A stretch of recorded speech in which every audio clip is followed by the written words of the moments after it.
I think we've all heard this saying before, but sometimes you need to go backward to go forward. And today I want to talk about something I'm really excited about, something that I've wanted to do for a long time, which is getting my master's in finance. Growing up, my mom worked for a textbook publishing company, and I remember she got me this textbook by Aswath Damodaran, a professor at NYU, and I freaking loved it. And I loved taking what he taught me and trying to practice it myself and trying to apply it myself. I remember when I started investing when I was 21 and I had no money. Like an investment was like $20. And I made so many mistakes.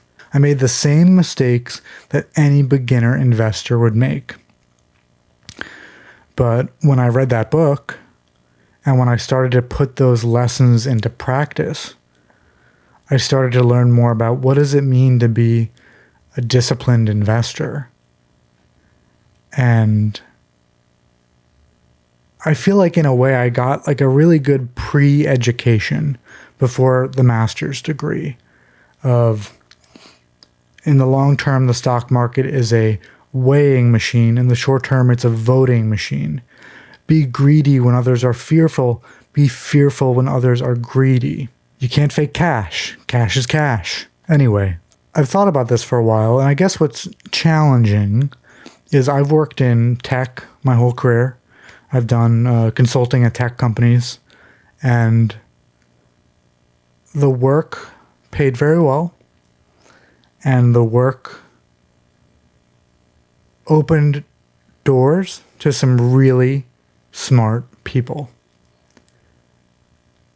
But after a decade of doing this work, I needed a change. And first I looked at MBAs and I said, okay, maybe I'll get an MBA. Everybody does that, right? But then I asked myself, like, well, what excites me about an MBA? And honestly, I couldn't make a list. I couldn't even put 3 things down on a list that excited me about an MBA. Maybe it excites other people, but I just wasn't excited to study a little bit of everything. But what did excite me is, how do I figure out how much something is worth? How much is this company worth? How much is that business unit going to be worth? How much is this industry going to be worth? What is this thing worth?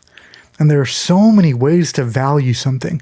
There's so many different ways to answer the question, what is this thing worth? And so the reason for going back to school and getting the master's degree and kind of pivoting and taking a step backward to take a step forward is because I'm just really interested in, like, hey, what is this thing worth? Like, how do we figure out what something is actually worth? And people have said to me, you know, AI is going to take that. AI is going to automate that. You're wasting your time. You're wasting your breath. You're picking the wrong industry. You're picking the wrong job. And I think back to something I read long ago that Jeff Bezos said, which was, how do I minimize the regrets in my life? And he used kind of a fun term, regret minimization framework. And he was saying, you don't regret the things that you do, you mostly regret the things that you don't do.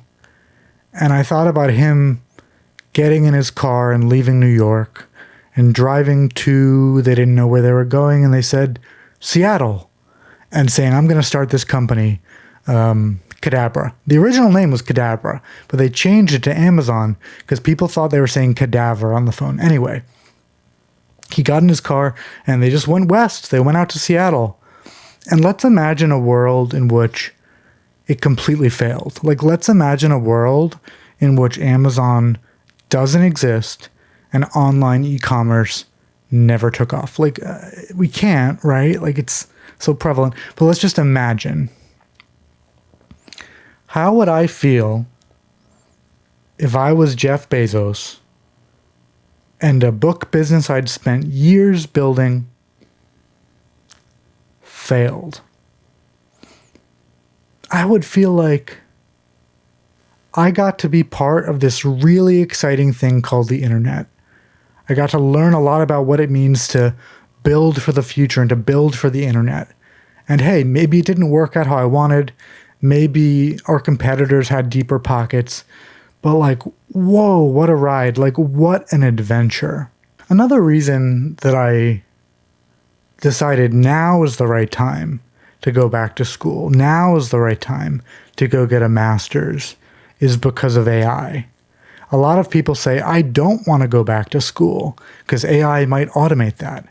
But I do want to go back to school because if I took a master's program in finance in 2010, I would spend all my time writing Excel formulas. And now, thanks to AI, the formulas are the easy part. And I get to think high level about, under these scenarios, under these conditions, what is the asset worth? Help me generate many different possible outcomes based on these variables. Instead of building one discounted cash flow model, I could build 20. Like, when I was 21 and I started learning about investing, do you know how long it took me to read 10K reports? And you don't read all of it, like some of it's like lawyer, boilerplate, whatever. But it took me so long. I would have to go to the library, undergrad, I would use up all my printing credits, and I would just print out stacks and stacks and stacks of paper. And I would spend all these hours highlighting and underlining and taking notes on all these 10Ks. And now I can use AI to cut through 50 10Ks and to find the 2 reports that are actually worth my time, that are actually worth me paying attention to. It's incredible. And so it's actually not that different from Amazon in the sense of, if I wanted to start a bookstore in 1980, I would spend all of my time putting books on shelves. But if I want to start a bookstore in 2000, I get to spend all my time writing code and talking to customers and running experiments of which color button is going to sell more books, which copywriting is going to lead to more sales. How can we make it easier for somebody to buy a book in one click? I believe that they did originally patent buy with one click. The innovations that Amazon pursued in its building of what was originally a bookstore were only possible because of the internet. And in that same vein, there are things that are only going to be possible for me today because of AI. If you entered the finance industry in like 1980, maybe there was a lot more money to be made. Maybe there was a lot more crazy stuff going on at the office. But your experience in 1980 and my experience in 2026, unrecognizable.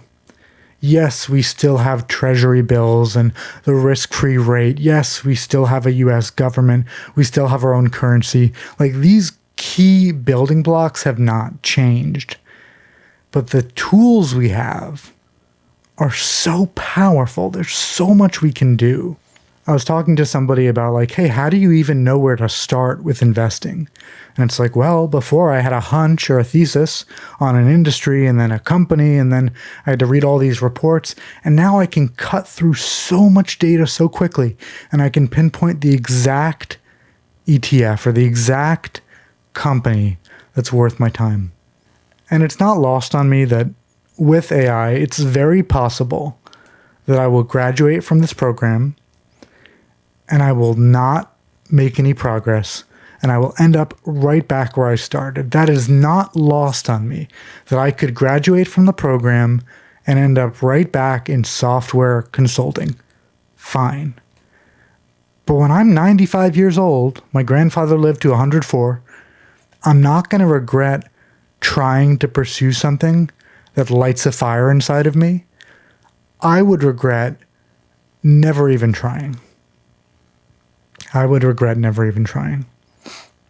Because if Amazon had failed, on your deathbed you could say, whoa, what a journey. Like, I did something I never thought I would be able to do. Like, I pursued a path that I didn't even think was available to me, even though it didn't work out. Same here. Like, I want to be on my deathbed and look back and say, I got to do something that I never thought was possible. I got to attempt something that I never thought was possible. And whether it worked or not, it doesn't really matter. It really doesn't matter. The big question in the age of AI is, what doors does this technology open for me that previously didn't even exist? And am I excited enough about the process of walking through those doors where I don't care if I walk through the last door and I end up right back where I started? Life is exciting because variety is the spice of life. You want to live a life filled with excitement, adventure, risk. I just can't imagine regretting chasing something I love at a time when technology is revolutionizing that thing. And there have been many false starts. Like, everybody thought that NFTs was this big, exciting thing. I found somebody whose job title was like NFT FP&A manager. And I was like, I don't know what the fuck that means. NFTs was a joke, obviously. AI is not a joke. AI is here to stay. AI will change the world. And even if AI crashes and the bubble pops, the real companies, the mature companies, they're here to stay. If you see a big wave coming from the ocean and you're a surfer, you might go to that wave and try to surf that wave, but maybe it dies down much sooner than you thought. Maybe the wave flattens as soon as you get on it. Do you regret getting on the wave? Or would you regret not getting on it? I think AI is going to be a big wave. But even if I'm wrong, I'd rather get on a wave that dies than sit on the beach and watch the wave pass me by. It's too exciting to not grab it by the collar and say, this is my moment. This is my chance to do something different. And people will say things, people will think like you're crazy, or they'll think that you're unfocused, or they'll say like, well, what's your plan there? How are you going to do that? Don't let other people's fear of the unknown stop you from living an adventurous life, and focus on what doors are available that didn't exist before. And let's not worry about where those doors take me. The doors will take me where they take me, but I'd rather walk through the doors than stand still, because standing still is not a life worth living. And the thing about finance and investments is, it's not just about what asset you buy, it's about what price you buy it at. So when I was looking at programs, I wasn't like, oh, surely all these programs will have a positive ROI because finance. No. I did the math. I crunched the numbers. I did a little bit of back of the napkin math. And some of the programs, many of the programs, were so expensive that when I graduated, I would only be able to do a handful of jobs because only a handful of jobs would pay enough to pay off that debt. Which is kind of ironic, one, to go into debt for finance, and two, because the whole point of an investment is to have more opportunities in your future, not less. So I deliberately picked a program that balanced quality with cost. So when I graduate, I will not be burdened by an amount of debt that will restrict me to golden handcuffs. I will be able to do a lot of different things because I won't have to worry about a giant burden of debt on my shoulders. It's a little sad. I did want to go to NYU because I wanted to study with Professor Damodaran, but I did some math, and the price NYU was charging was not a price I was willing to pay. It didn't align with my goals for the future, and it didn't align with my goal of how can I expand the number of doors that are available to me after I graduate. I'm really excited. I mean, this is a huge turning point in my life. And why not today? You know, why not do it today? Why wait? Even if I end up back at square one, I got to chase something that brought me joy in the middle of one of the most exciting times in modern history. So I say take the leap and find something that interests you. Find a program at a price that makes sense for you. And this is another Amazon-ism that I borrowed, but the idea of let's stay focused on the vision, but flexible on the details. I'm not going through this program being like, this is the exact company I want to start. This is the exact job that I want to get.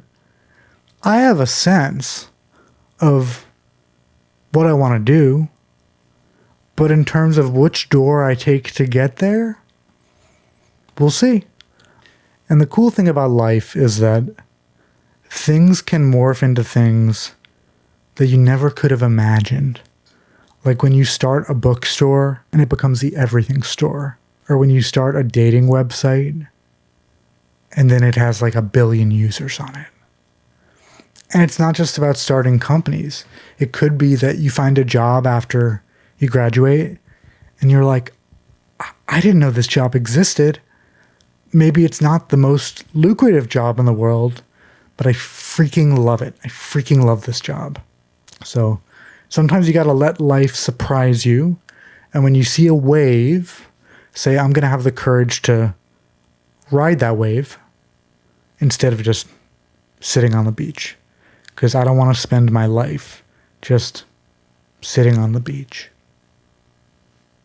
I'd be far too bored.